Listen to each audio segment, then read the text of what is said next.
Salam sejahtera dalam kasih Tuhan Yesus Kristus. Saudara yang dikasihi oleh Tuhan Yesus, renungan kita hari ini berjudul Tetap Teguh dalam Menghadapi Pencobaan.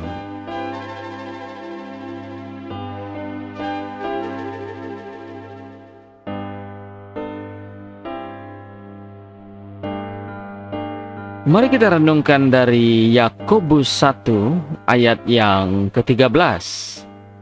Firman Tuhan berkata, apabila seorang dicobai, janganlah ia berkata, pencobaan ini datang dari Allah. Sebab Allah tidak dapat dicobai oleh yang jahat, dan ia sendiri tidak mencobai siapapun. Saudara dikasihi oleh Tuhan, ada banyak anak-anak Tuhan ketika berada dalam tekanan, himpitan, masalah, pencobaan. Mereka memiliki pandangan yang salah paham. Mereka berpikir bahwa pencobaan ini, penderitaan ini, kehilangan yang aku alami, kehancuran yang aku dapatkan ini datang dari Tuhan. Tuhan yang berikan masalah, problem, pencobaan ini sehingga aku hidup dalam kesusahan, kesulitan, penderitaan. Cara berpikir ini berkata, Tuhanlah yang membuat saya menderita. Tuhanlah yang membuat hidupku hancur. Tuhanlah yang membuat aku mengalami masalah yang seperti ini. Saudara yang dikasihi oleh Tuhan, firman Tuhan berkata, Allah tidak mencobai siapapun.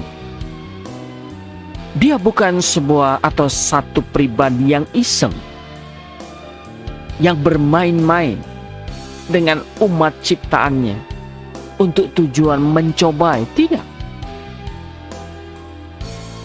Saudara dikasihi oleh Tuhan, pikiran yang demikian membuat seseorang lemah, membuat seseorang salah paham kepada Tuhan, membuat seseorang membenci Tuhan, marah kepada Tuhan. Dan akibatnya, saudara, akibatnya adalah mereka mengalami tawar hati, imannya menjadi goyah. Dan seringkali kita melihat orang yang berpikir seperti ini menjadi mundur dari Tuhan. Dia terjatuh, tergeletak, dan tidak pernah bangkit lagi. Pandangan seperti ini adalah pandangan yang salah, pandangan yang keliru. Ini adalah penyesatan. Dan saudara tahu ini berasal dari siapa? Ya, ini digoreng oleh yang namanya setan, iblis. Iblis ingin menyesatkan setiap kebenaran demi kebenaran yang kita terima, sehingga kebenaran yang utuh itu menjadi salah di pikiran kita, menyebabkan kita jatuh, kita lemah, kita tidak kuat. Saudara dikasihi oleh Tuhan, hati-hati dengan cara berpikir, paradigma atau pandangan. Sebab cara berpikir yang salah, pandangan yang salah, menyebabkan saudara jatuh, saudara hancur. Seseorang tidak bisa bertumbuh menjadi dewasa rohani kalau cara berpikirnya salah.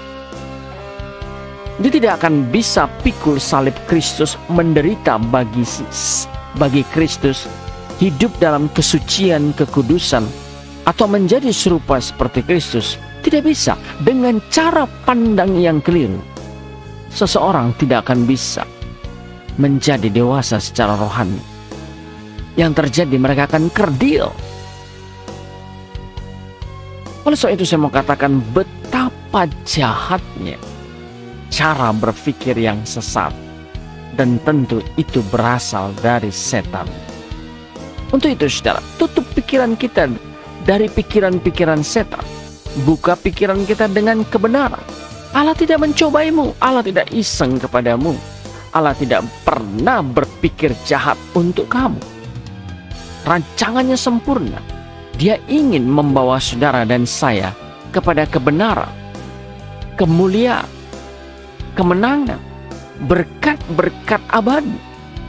Dia ingin membawa kita kepada kerajaannya yang mulia. Oleh sebab itu, kalau saudara berpikir yang keliru pada hari ini, saya mau katakan, itu bukan pikiran dari Tuhan. Itu pikiran setan. Hindari itu. Jangan saudara undur karena cara berpikir yang salah. Ada lagi cara berpikir yang keliru yang berkata, kalau aku ikut Tuhan, nanti aku menderita, aku miskin, aku sering dicobai, aku mengalami banyak penderitaan-penderitaan yang gak perlu. Mending aku ikut dunia. Ini pun pikiran yang keliru. Saudara yang dikasih oleh Tuhan, Allah mengizinkan penderitaan untuk memurnikan imanmu, untuk membuat karakter kita semakin baik, untuk membuat kita yang pahit menjadi manis. Tidak pernah Allah mengizinkan pencobaan penderitaan apapun yang kita alami untuk tujuan yang tidak baik. Pencobaan untuk tujuan yang tidak baik pasti berasal dari setan. Sebab itu, maju terus dalam Tuhan. Shalom Aleichem, Bet Shem Hamashiach. Tuhan Yesus memberkati kita. Haleluya. Amin.